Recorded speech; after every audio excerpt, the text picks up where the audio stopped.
Hello guys, আসসালামু আলাইকুম। শখের পেটস ইউটিউব চ্যানেলের নতুন আরেকটি ভিডিওতে সবাইকে স্বাগতম। পূর্বে ভিডিওতে আমি আপনাদের সাথে শেয়ার করেছিলাম আমার বন্ধুকে দুইটা কোয়েল পাখি দিয়ে দিয়েছি।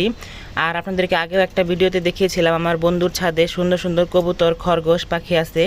তো এইবার তার বাসায় যাওয়ার পর কি কি দেখলাম সেগুলো এখন আপনাদের সাথে শেয়ার করব। তো সবাই পুরো ভিডিওটি দেখতে থাকুন। তো এই যে দেখতেই পাচ্ছেন, তার ছাদে যাওয়ার পরই দেখতে পেলাম তার ছাদে অনেক সুন্দর সুন্দর অনেকগুলো কবুতর। আর এই পাশে এই যে দেখতে পাচ্ছেন কিছু ফ্রিন্স পাখি, এগুলো সে কিনে এনেছিল। আর এগুলো আনার পরই ডিম দিয়েছিল, তবে সেই ডিমগুলো নষ্ট হয়ে গেছে। এখন হয়তো এগুলো আবারও ডিম দিবে। তবে পাখিগুলো দেখতে কিন্তু অনেক সুন্দর, সারাদিন কিচিরমিচির করে, দেখতে অনেক ভালো লাগে। আর এই যে এই পাশে দেখতে পাচ্ছেন আরও দুইটা খরগোশ। এখান থেকে কালো খরগোশটা হচ্ছে ছেলে আর এই লালটা হচ্ছে মেয়ে খরগোশ। এই খরগোশ দুইটা আমার বন্ধুর, তবে আমার বন্ধুর অনেকগুলো খরগোশ ছিল আর এই দুইটা আমাকে দিয়েছিল ছোটোবেলায়, এবং আমি বড় করে তাকে আবার দিয়ে দিয়েছি। কারণ আমার বন্ধুর আগের খরগোশগুলো সবগুলো কুকুর মেরে ফেলেছিল। আর আমার এখানে খরগোশ রাখতে অসুবিধা হইতেছিল, কারণ খরগোশ অনেক বেশি ময়লা করে। তাই আমার বন্ধুকে দিয়েছি, সেখানে আমি মাঝে মাঝে গিয়ে দেখে আসি। এই যে দেখতে পাচ্ছেন এই খরগোশটার 4টা সুন্দর সুন্দর বাচ্চা হয়েছে। আপনাদেরকে শর্ট ভিডিওতে একদম ছোটোবেলা থেকে এদের ভিডিও শেয়ার করেছি।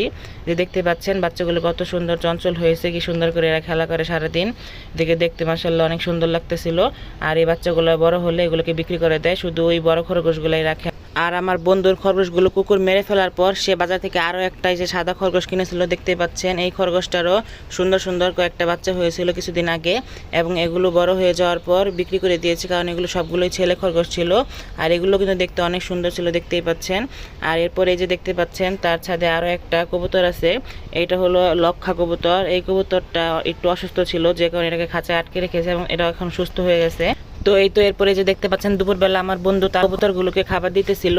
আর এখন কবুতরগুলো সবগুলো ঘর থেকে বের হয়েছে, এবং এগুলা সবগুলো খাবার খাওয়ার জন্য অস্থির হয়ে গেছিল।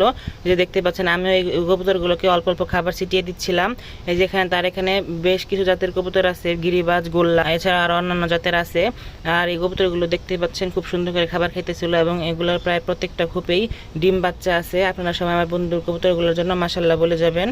আমার বন্ধুর মতো এরকম আমারও অনেকগুলো কবুতর ছিল, যেগুলোকে আমি বাইরে ছেড়ে পালন করতাম। তবে বেশ কিছু সমস্যার কারণে আমাকে এখন অল্প অল্প কবুতর, মুরগি পালন করতে হয়। তো আমার বন্ধুকে ওই কোয়েল পাখি দুইটাকে দিয়ে তার ছাদে বেশ কিছুক্ষণ থাকার পর আবার চলে আসতেছিলাম, এবং বাইরে আসার পর যে দেখতে পেলাম তাদের বাড়ির আশেপাশে অনেকগুলো মুরগি একসাথে ঘুরে ফিরে খাবার খাইতেছিল। তাই এদের অল্প একটু ভিডিও করেছিলাম। তো বন্ধুরা, আমার আজকের এই ভিডিওটি এই পর্যন্তই ছিল। ভিডিওটি আপনাদের কাছে কেমন লেগেছে অবশ্যই কমেন্ট করে জানাবেন, এবং আমার চ্যানেলটিকে সাবস্ক্রাইব করে পাশে থাকবেন। সবাইকে ধন্যবাদ। আল্লাহ হাফিজ।